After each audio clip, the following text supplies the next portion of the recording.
मंडळी नमस्कार. मंडळी, अखेर दोन ठाकरे बंधू एकत्र आलेले आपल्याला पाहायला मिळालेलं आहे.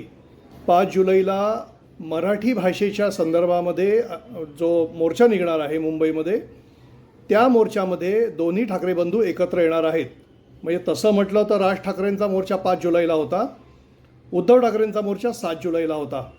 मात्र राज ठाकरेंनी स्वतःहून संपर्क साधला असं संजय राऊत सांगतात आणि त्याला उद्धव ठाकरेंनी होकार दिला असं त्यांचं म्हणणं आहे. काय म्हणाले ते, की उद्धव ठाकरे यांनी राज ठाकरेंच्या सादाला प्रतिसाद दिला आणि 5 ठाकरेच्या मोर्चात येण्यासाठी होकार दिला. खरं म्हटलं तर 3-4 महिने दोन ठाकरे बंधू एकत्र येतील की येणार नाही याबद्दल जोरात चर्चा सुरू होती. टाळी कोणी कोणाला द्यायची, टाळी कोणी मागायची, कोणी द्यायची, यावर चर्चा सुरू होती. पुढाकार कोणी घ्यायचा यावर चर्चा सुरू होती. मात्र बरंच भवती झाल्यानंतर अखेर मराठीच्या मुद्द्यावर का होईना ठाकरे बंधू एकत्र आलेले आपल्याला पाहायला मिळत आहेत. आता यातून अनेक प्रश्न निर्माण होतात.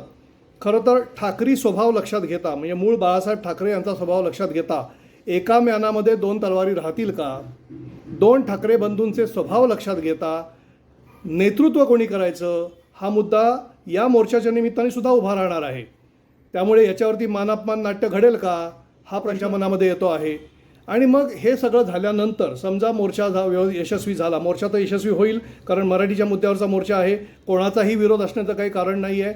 1ली ते 4थी मराठीचा विषय अनिवार्यच असला पाहिजे आणि त्यात हिंदीची सक्ती करू नये असा मूळ मुद्दा आहे. राज्य शासनाची जी भूमिका आहे ती भूमिका चुकीची असल्याचं अनेक जाणकार म्हणतात. राजकीय विरोध होतो आहे. हे सगळं जरी लक्षात घेतलं तरीसुद्धा चर्चा जी आहे ती ठाकरे बंधूंनी एकत्र येण्याबद्दलची आहे. आणि ठाकरे बंधू एकत्र या निमित्ताने जरी आलेले असले तरी राजकीयदृष्ट्या ते एकत्रित येतील का? मुंबई महापालिकेची निवडणूक होऊ घातलेली आहे, अनेक स्थानिक स्वराज्य संस्थांच्या निवडणुका होऊ घातलेल्या आहेत. या निमित्ताने एकत्र झालेला संवाद हा राजकीय युतीदृष्ट्या एकत्रित येण्यामध्ये परावर्तित होतो का हे पाहणं देखील तेवढंच महत्त्वाचं असणार आहे. मराठी जनांच्या दृष्टीने सगळी मराठी जन एकत्र येणं, मग ज्याचा मराठीचा कैवार घेण्याची ज्यांची भूमिका पहिल्यापासून आहे अशा सगळ्या मराठी जनांनी एकत्र येणं हे मराठी भाषेच्या दृष्टीने फार महत्त्वाचं आहे.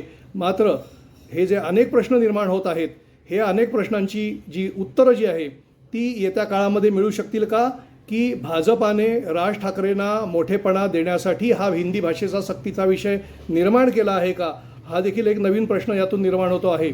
या सगळ्या प्रश्नांची जी उत्तरं जी आहेत ही येणारा काळ देणार आहे. मात्र सध्या तरी 2 ठाकरे बंधू एकत्र आलेले आहेत आणि हे 2 ठाकरे बंधू आणखी किती काळ एकत्र राहतात तेच पाहायचं.